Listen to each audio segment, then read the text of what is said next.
19장 말씀의 강생을 준비하는 동정 마리아의 수련기.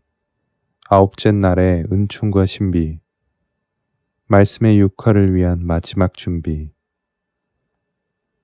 높으신 주님께서 당신이 거하실 감시를 준비하고 성별하신 지 9일째 되는 날이었습니다. 이 마지막 날에 하느님께서는 지금까지 베푸신 은총 전부를 마리아에게 한 번 더 부어주심으로써 마리아에 대한 사랑과 마리아에게서 행하신 기적들을 새롭게 하셨습니다. 전능하신 분께서 당신의 무한한 보물창고에서 오래된 보물들을 모조리 꺼내시고는 거기에 새로움을 더딥히시어 마치 그 보아들이 본래 있었던 것이 아닌 완전히 새로운 보물이 되게끔 만드셨습니다. 이날 하느님께서 마리아에게서 행하신 일은 이와 같습니다. 주님께서는 마리아에게 수많은 기적들을 일으키셨지만 오직 단 하나의 목적이 있었습니다. 그 모든 기적들은 오로지 하느님이 사람이 되기 위함이고 복된 동정녀를 하느님의 어머니라는 최고의 품위로 드러높이기 위해서였습니다. 인간의 비천한 본성을 취하실 때에 하느님께서는 당신의 거룩한 본성을 바꾸실 필요도 없었습니다. 사실 그것은 바꿀 수 있는 것도 아닙니다. 하느님께서는 당신의 변함없는 신성을 그대로 보존하시면서 당신의 위격과 우리의 인성을 결합시키실 수 있기 때문입니다. 하지만 이 땅에 육신을 입고 있는 여인이 하느님께 육신을 내드리고 그분의 어머니가 되기 위해서는 그녀가 먼저 이 무한한 간극을 가로질러야 했습니다. 그 여인은 마치 유한한 피조물보다 오히려 하느님의 무한한 존재와 더 많이 닮아 있을 만큼 신성으로 올려져야 했습니다. 그리고 마리아가 하느님의 어머니라는 품위를 준비하는 마지막 날이었습니다. 마리아는 하느님의 어머니로서 지존하신 하느님과 가장 가까워질 수 있는 마지막 단계에 올라섰습니다. 오늘도 마리아는 전날처럼 모두가 침묵하는 고요한 자정 시간에 주님께서 부르시는 소리를 들었습니다. 마리아는 즉시 응답했습니다. 저의 주님, 제 마음 여기 있습니다. 홀로 높으신 주님, 제가 주님의 거룩한 기쁨이 되게 하소서. 이번에도 천사들은 전날처럼 마리아의 몸과 영혼을 통째로 들고 불의 하늘로 어미하신 하느님의 어저 앞으로 올라갔습니다. 하느님께서는 마리아를 일으켜 세우시고는 당신 어저 옆에 자리를 마련하여 앉게 하셨습니다. 이것은 사실 마리아의 품위와 지위를 단적으로 보여주는 것과 다름없었습니다. 그리고 하느님께서는 마리아더러 당신과 함께 있을 때는 이제부터 항상 영원히 이 자리에 앉으라고 하셨습니다. 마리아의 자리와 전능하신 하느님의 어저 사이에는 훗날 사람이 되시는 말씀께서 자정하실 왕좌가 마련되어 있었습니다. 따라서 마리아가 앉은 자리는 그리스도 다음 가는 자리, 하느님과 두 번째로 가깝고 두 번째로 탁월한 자리였습니다. 달리 말하면 다른 모든 성인들이 앉은 곳과는 비교도 되지 않을 만큼 드높은 곳에 마리아의 자리가 있는 것입니다. 그리고 주님께서 마련하신 자리에 앉아서 마리아는 지난날처럼 추상적인 환시로 하느님의 신성을 배웠습니다. 이번에도 하느님께서는 마리아를 당신의 어머니로 간택했다는 사실만은 숨기셨습니다. 환시 중에 하느님께서 지극히 은밀하고 위대한 신비를 드러내셨는데 그 신비의 깊이가 너무나도 아득하기도 했지만 한편으로는 제가 무지하고 능력이 부족한 탓에 거기서 게시된 내용을 조금도 설명하지 못하겠습니다. 마리아는 창조된 모든 것들과 앞으로 생겨날 모든 것들을 하느님의 신성 안에서 모조리 보았습니다. 하느님께서는 물질적인 것들은 마치 눈으로 직접 보는 것처럼 마리아에게 감각적인 상들을 통해서 알려주셨습니다. 그때까지 부분적으로만 알던 우주의 전체 구조는 이제 마리아에게 완전히 드러났습니다. 마리아는 우주의 모든 구조와 조직과 그 안의 모든 생명체들을 마치 한 폭의 그림을 보듯이 단숨에 그리고 명료하게 인식했습니다. 우주 안의 모든 생명체들과 구성 요소들이 어떻게 조화와 질서를 이루며 어떠한 관계를 맺고 있는지, 하느님의 거룩한 의지가 그것들을 어떻게 창조했고 다스리며 적재적소에 두었는지, 어떻게 각자의 본질에 따라 존재하도록 붙드셨는지를 완전히 알아들었습니다. 모든 하늘들과 별과 원소들, 하늘과 땅에 사는 모든 것들, 연옥과 저승과 지옥과 그 안의 모든 것들도 마리아는 인지했습니다. 지금 마리아가 만물의 여왕으로서 모든 피조물 위에 그리고 홀로 하느님 아래에 자리하고 있는 것처럼 마리아의 지식도 오직 하느님의 지식과 비교해서만 열등할 뿐 다른 모든 피조물들의 지식들보다는 우월합니다. 그리하여 마리아가 환시에서 계시된 것들을 넋을 잃고 바라보며 감탄하고 주님을 찬미하고 있는데 주님께서 마리아에게 말씀하셨습니다. 나의 비둘기여, 네가 지금 보고 있는 모든 피조물을 나는 오직 인간에 대한 사랑 때문에 창조하였다. 모든 피조물에게 다양성과 아름다움을 부여하는 것도 오직 인간에 대한 사랑 때문이다. 그리고 지금까지 창조한 영혼들과 앞으로 세상 끝나는 날까지 창조할 모든 영혼들 중에서 나는 믿는 이들을, 구원받을 이들을 따로 떼어 놓을 것이다. 나는 세상의 죄를 없애는 어린 양의 피로 깨끗하게 될 영혼들을 선택할 것이니 그들은 구원의 특별한 열매를 얻고 구세주가 제정하는 새로운 은총의 율법과 거룩한 성사들을 통해 축복을 받을 것이다. 인내하고 참고 견디는 이들은 나의 영원한 영광과 친교에서 한 몫을 얻을 것이다. 내가 선택한 영혼들을 위해 이 경이롭고 아름다운 모든 것들을 창조하는 것이 나의 원래 뜻이었다. 하지만 만약 모든 영혼들이 나를 섬기고 내 이름을 거룩하게 하고 경배하기 위해 노력한다면 나는 그들 각자를 위해 이 위대한 보물을 만들어내어 모두에게 기꺼이 나누어 줄 수 있다.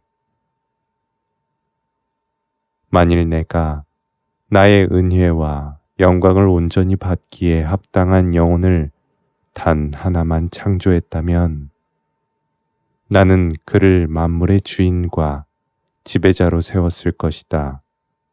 그것은 나와의 친교와 영원한 행복에 동참시키는 것보다는 훨씬 작은 호의일 것이기 때문이다. 나의 정배여, 너는 내가 택한 영혼, 너는 내 눈과 마음에 한없는 기쁨이다. 그래서 나는 이 모든 보화를 소유하고 관리하고 다스릴 권한을 너에게 준다. 너는 여기 있는 이 모든 보물의 주인이다. 네가 내 뜻을 따르는 충실한 나의 신부라면 네가 원하는 대로 이 보화를 마음대로 쓰고 나누어 줄 수 있다. 어느 누구에게 은총을 내려주라고 네가 내게 청하면 네가 간구하는 그 영혼에게 기꺼이 은총을 내려주겠다. 내가 가진 모든 것을 너의 손에 넘겨주겠다. 이 말씀과 함께 거룩한 삼위일체 하느님께서는 하늘의 공주 마리아의 머리에 왕관을 씌우시고 축복하시어 마리아를 창조된 모든 것들의 여왕으로 삼으셨습니다. 왕관에는 하느님의 어머니라는 글귀가 새겨져 있었습니다. 그렇지만 그 말뜻은 마리아에게는 감추어져 있었습니다. 하지만 하늘의 영들은 그 의미를 알고 있었고, 그래서 주님께서 모든 세대의 인간들 중 가장 축복받은 이 여인에게 행하신 업적을 듣고 기뻐하며 주님께 찬미와 영광을 드렸습니다. 천사들은 마리아를 하느님께서 세우신 적법한 만물의 여왕, 천사들의 여왕으로 인정하고 마리아에게 합당한 경의를 표했습니다.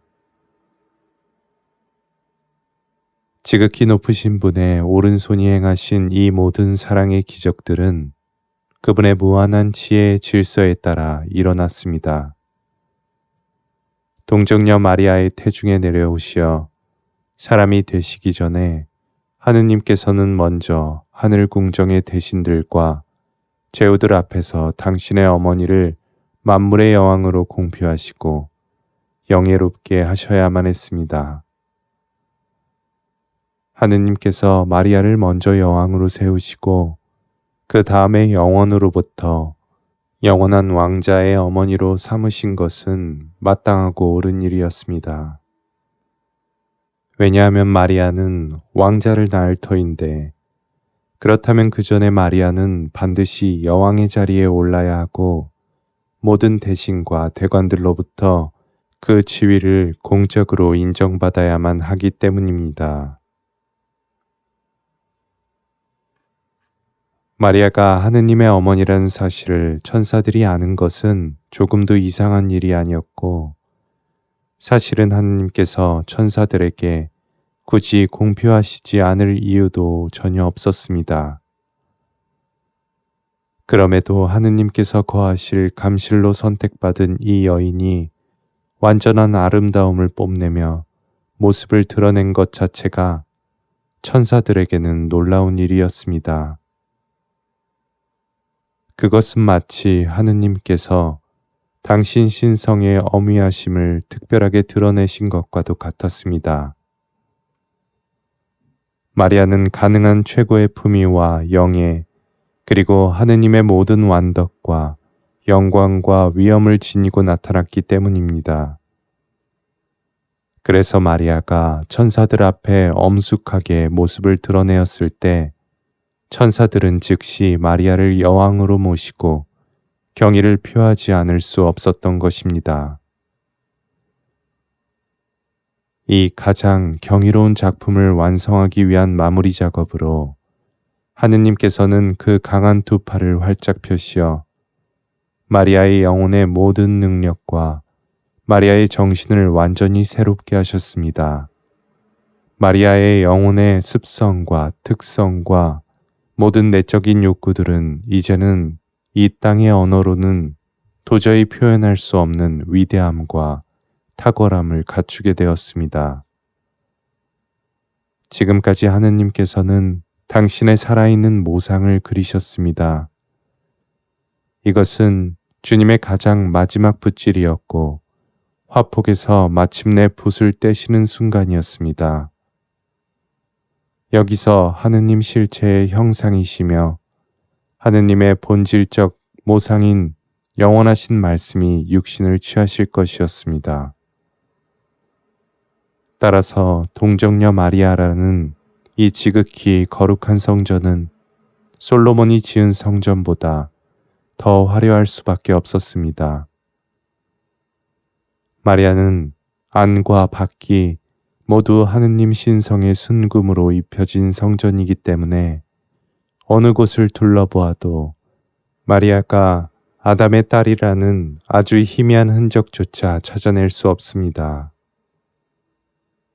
마리아의 전 존재는 오직 하느님 신성의 빛으로 만들어졌으며 오직 하느님 신성의 눈부신 광채를 드러내기 위해 만들어진 것입니다. 영원한 말씀은 영원한 아버지의 품을 떠나 마리아의 가슴에 안겨야 했기에 어머니는 가능한 한 완전히 아버지를 닮지 않으면 안 되었습니다.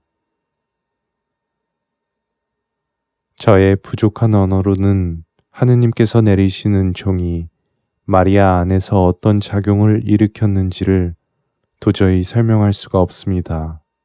인간의 생각으로는 파악할 수 없는 것들입니다. 인간의 지성으로 알아들을 수 없는데 어떻게 인간의 언어로 표현될 수 있겠습니까? 그러나 제가 받은 빛 가운데 주어진 것들에 한해서라면 제게 가장 큰 놀라움과 경이로움을 일으킨 것은 마리아의 겸손, 그리고 마리아와 하느님 사이에 벌어진 거룩하고도 신비로운 힘겨루기였습니다.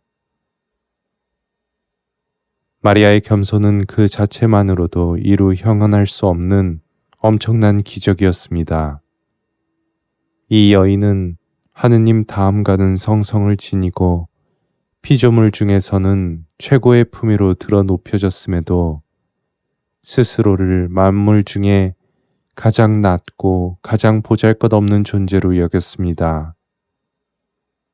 그래서 정작 자기가 구세주의 어머니로 예정되었을 수도 있다는 생각이 머릿속에 단 한순간도 떠오를 수 없었을 정도로 마리아는 자신을 비천하게 여기고 있었습니다.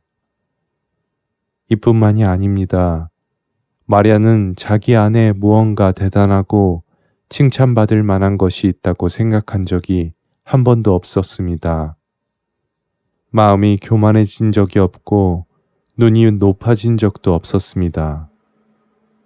요컨대 하느님께서 오른손으로 마리아를 높이 들어 올리실수록 마리아는 자신을 더욱 낮고 비천한 존재로 인식했습니다.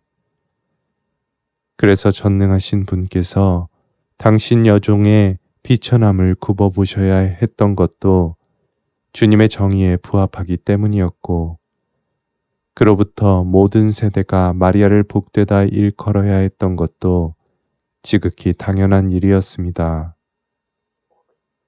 천상 여왕이신 성모님의 가르침. 내 딸아, 이기적이고 비굴한 사랑밖에 할 줄 모르는 영혼은 지극히 높으신 분의 배우자로 적합하지 않다. 종이 주인을 대하듯이 주님을 사랑해서도 안 되고 두려워해서도 안 되며 그저 나날이 품삯을 얻기 위해서만 애쓰듯이 주님을 섬겨서도 안 된다. 주님의 신부라는 고결한 품위에 걸맞게 그리고 신랑에게서 받은 무한한 선에 합당하게 순수한 어린아이의 사랑이면서도 너그러운 사랑을 해야 한다. 그럼에도 불구하고 그리스도의 신부는 주님께서 얼마나 부유하고 자비로우신지를 느낄 때마다 자신을 주님께 더 많이 속박시켜야 한다. 너희 영혼에 대한 사랑으로 주님께서 얼마나 많은 선을 창조하셨는지 보아라. 눈에 보이는 선만 해도 얼마나 많고 다양한지 셀 수가 없을 정도다. 진심으로 하느님을 섬기려는 영혼이면 그것들을 주 하느님을 섬기고 경배하는 데에 사용할 수 있다. 하느님께서는 당신을 경외하는 이들을 위해 무수히 많은 보물을 간직하고 계신다. 그러니 너도 하느님의 자녀가 된 영혼들에게 주어진 수많은 은총들을 생각하며 너의 신랑이자 친구인 주님과 아버지께 깊이 감사드려라. 우리들의 아버지는 전능하시니 당신의 보화를 자녀들 모두에게 나누어 주실 수 있고 당신의 전부를 한 사람에게 몰아서 주시듯이 모두에게 주실 수도 있다. 이처럼 하느님의 사랑을 생각하면 사랑의 동기부여는 충만하니 어느 누구도 제 안에 사랑이 없음에 대해 하등의 변명도 할 수 없다.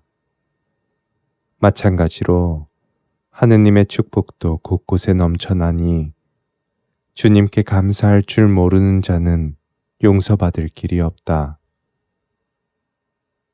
그리고 내 딸아, 주님의 성전 안에서, 곧 주님의 거룩한 교회 안에서 너는 더 이상 외국인도 아니고 이방인도 아니라는 사실을 명심하여라.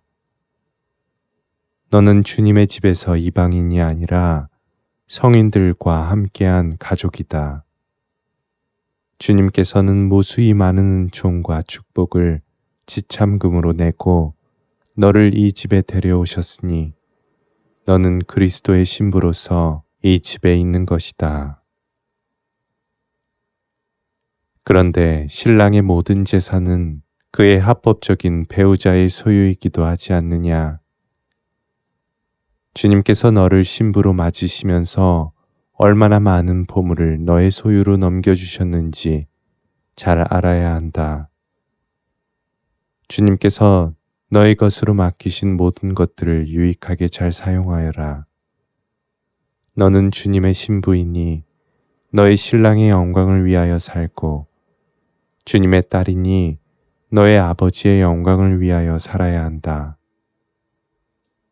마치 이 모든 업적과 축복과 은총이 오직 너를 위해 마련된 것처럼 여기고 감사하여라. 네 이름을 걸고 또 너의 모든 이웃을 위해 주님을 사랑하고 주님께 영광을 드려라. 내가 나의 삶에서 보고 배운 것을 온 마음과 온 힘을 다하여 본받도록 하여라. 내 사랑하는 딸아, 말씀의 강생을 준비했던 9달 동안 주님께서 나에게 베푸신 모든 은혜와 기적들에 대해 네가 열정과 사랑으로 하느님께 찬미와 감사를 드리고 흠승과 경배를 드린다면 나에게는 큰 기쁨이 될 것이다.